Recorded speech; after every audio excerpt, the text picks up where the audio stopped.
আলো ফুটতে না ফুটতে দিনের শুরুতে আবারও ভূমিকম্পে কেঁপে উঠেছে ঢাকা।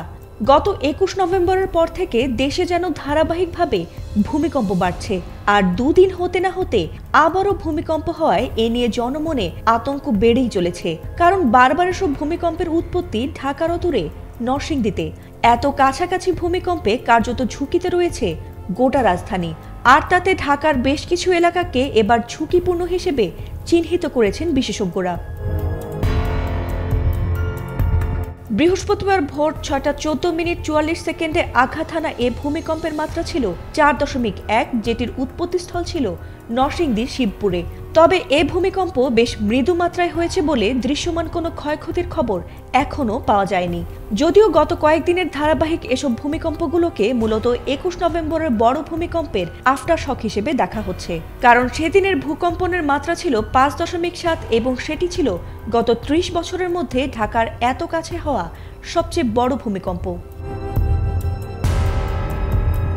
বৃহস্পতিবার ভোরে হওয়া এই ভূমিকম্প নিয়ে বাংলাদেশ আবহাওয়া অধিদপ্তরের ভূমিকম্প পর্যবেক্ষণ কেন্দ্রের ভারপ্রাপ্ত কর্মকর্তা রুবায়েত কবির জানিয়েছেন, দেশে একটি বড় ভূমিকম্প হওয়ার পর ছোট ছোট অনেকগুলো মৃদু ভূমিকম্প হয়েছে, যেগুলোকে এখন পর্যন্ত আফটার শক হিসেবে দেখতে পাওয়া গেছে।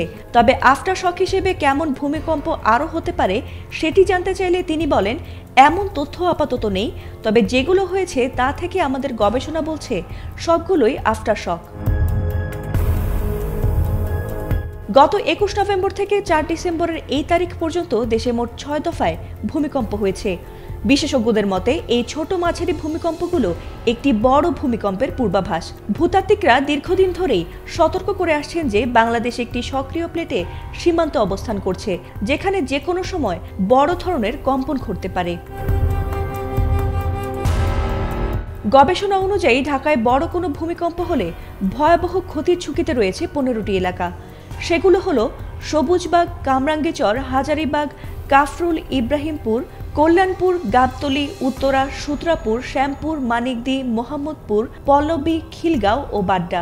এছাড়া রাজধানীর ভূমিকম্প ঝুঁকি মূল্যায়নে মোট ৩২টি এলাকার ভৌত কাঠামো পর্যালোচনা করা হয়েছে। আর এই জরিপে উত্তরা, গুলশান, ধানমন্ডি, তেজগাঁও, রমনা, শাহবাগ, আজিমপুর থেকে শুরু করে কামরাঙ্গীরচর, লালবাগ, সূত্রাপুর, শ্যামপুর, পল্লবী, কল্যাণপুর, মিরপুর, গাবতলী ইত্যাদির মতো ঘনবসতিপূর্ণ এলাকাগুলো অন্তর্ভুক্ত ছিল। জরিপের ফলাফলে দেখা গেছে, কাঠামোগত দুর্বলতা এবং উদ্ধার কাজের সীমাবদ্ধতার কারণে ঢাকার দক্ষিণাঞ্চলের ঝুঁকি তুলনামূলকভাবে বেশি। তবে ঢাকার উত্তরাঞ্চলের কাফরুল, ইব্রাহিমপুর, কল্যাণপুর, মানিকদি ও গাবতলী সহ বেশ কিছু এলাকাও উচ্চ ঝুঁকির আওতায় রয়েছে বলেই জানা গেছে। ফাতিমা সুলতানা, এটিএন বাংলা।